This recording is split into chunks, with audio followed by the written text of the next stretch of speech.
जय हिंद स्टूडेंट्स। पिछली वीडियो में हमने देखा था कि बैक्टीरिया का स्ट्रक्चर कैसा होता है, उसकी संरचना आंतरिक कैसी होती है।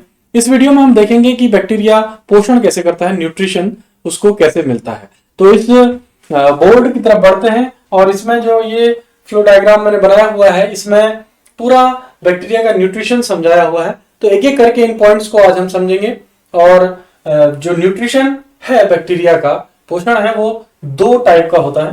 पहला ऑटोट्रॉपिक यानी स्वपोषी, ऐसे जीवाणु जो अपना भोजन स्वयं बनाते हैं उन्हें हम ऑटोट्रॉपिक बैक्टीरिया कहते हैं। और हेट्रोट्रॉपिक यानी विषमपोषी बैक्टीरिया वो बैक्टीरिया हैं जो अपना भोजन स्वयं नहीं बना पाते हैं और भोजन के लिए किसी अन्य पर निर्भर रहते हैं। तो पहले ऑटोट्रॉपिक न्यूट्रिशन की बात करें तो उसमें सबसे पहला आता है फोटो ऑटोट्रॉपिक यानी प्रकाश संश्लेषी जीवाणु। ऑटोट्रॉपिक जो जीवाणु होते हैं वो दो टाइप से अपना न्यूट्रिशन लेते हैं।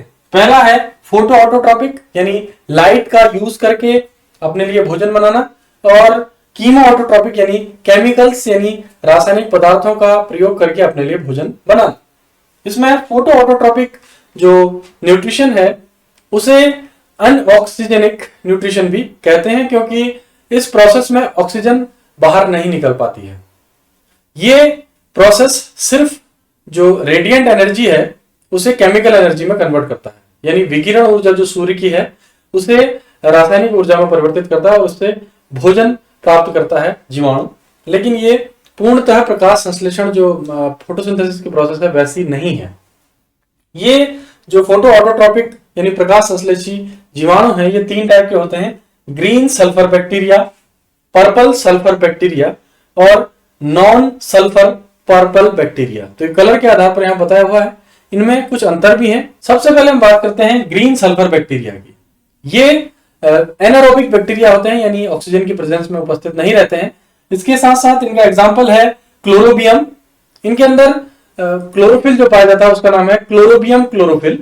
और इसके साथ साथ ये जो रिड्यूसिंग एजेंट यूज करता है वो या तो H2S करेगा, हाइड्रोजन सल्फाइड, या कोई दूसरा सल्फर लिया हुआ कंपाउंड होगा, उसका प्रयोग करके ये अपना फोटोसिंथेसिस करता है। दूसरा है पर्पल सल्फर बैक्टीरिया।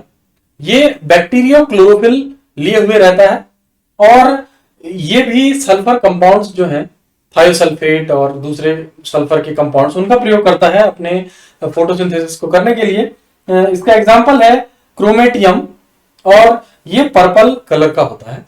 इसके बाद non sulphur purple bacteria, purple colour के होंगे लेकिन ये सल्फर को नहीं यूज करेंगे, सल्फर कंपाउंड्स का यूज नहीं करेंगे अपने प्रोडक्शन के लिए, और इसका एग्जांपल है रोडोस्पाइरिलम। तो ये तीन टाइप के फोटो ऑटोट्रॉपिक बैक्टीरिया हैं जिनका कलर ग्रीन, पर्पल या पर्पल लेकिन सल्फर कंटेनिंग नहीं हो सकता। तो ये है तीन टाइप के फोटो ऑटोट्रॉपिक यानी प्रकाश संश्लेषी जीवाणुओं के प्रकार।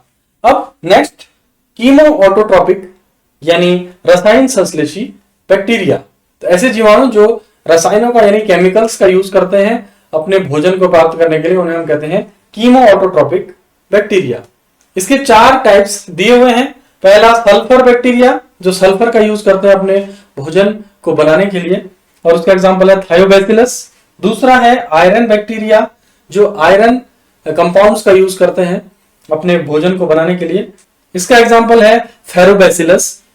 तीसरा है हाइड्रोजन बैक्टीरिया, ये हाइड्रोजन और उसके कंपाउंड्स का यूज करेंगे अपने भोजन को बनाने के लिए, इसका एग्जांपल है हाइड्रोजिनोमोनास। और चौथा है नाइट्रीफाइंग बैक्टीरिया, यानी ये नाइट्रेट्स और नाइट्राइट्स में कन्वर्जन करेगी और एटमॉस्फेरिक नाइट्रोजन को भी ये यूज कर सकती है।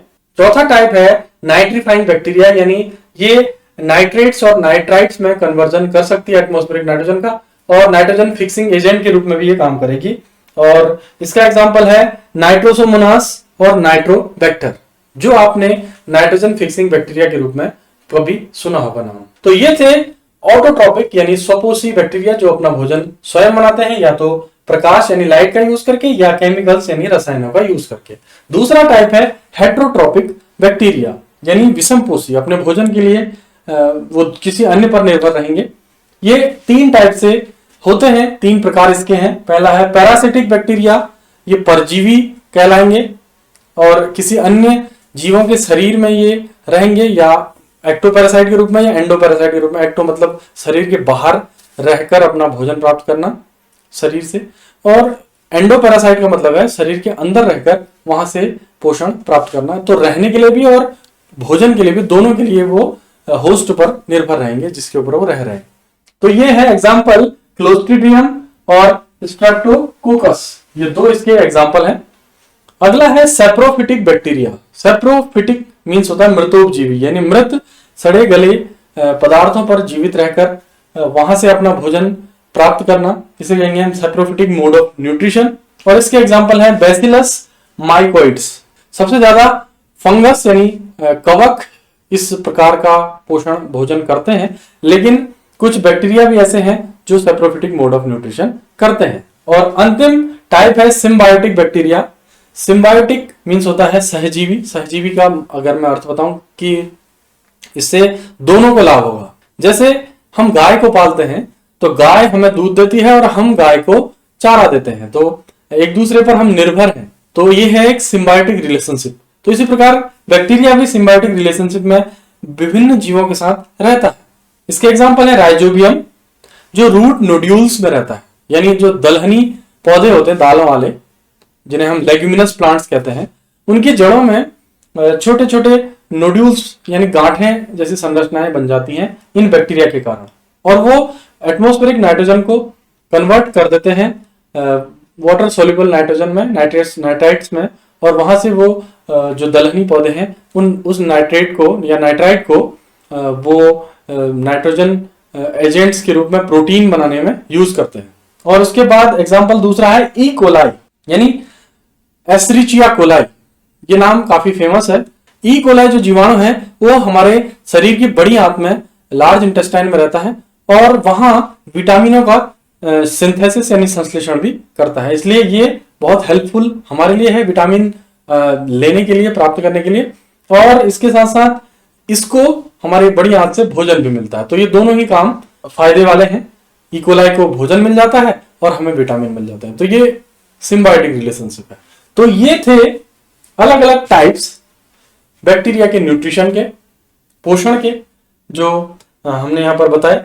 और भी कोई क्वेश्चंस अगर आपके हों इस टॉपिक से रिलेटेड तो आप इस वीडियो के नीचे कमेंट बॉक्स पर कमेंट कर सकते हैं, मैं जरूर इसका उत्तर देने की कोशिश करूंगा।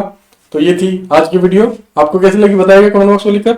मैं हूं अर्जुन, बायोलॉजी लेक्चरर हूं इंटर कॉलेज उत्तराखंड में। तो फिर मिलते हैं, bye bye, take care, stay safe.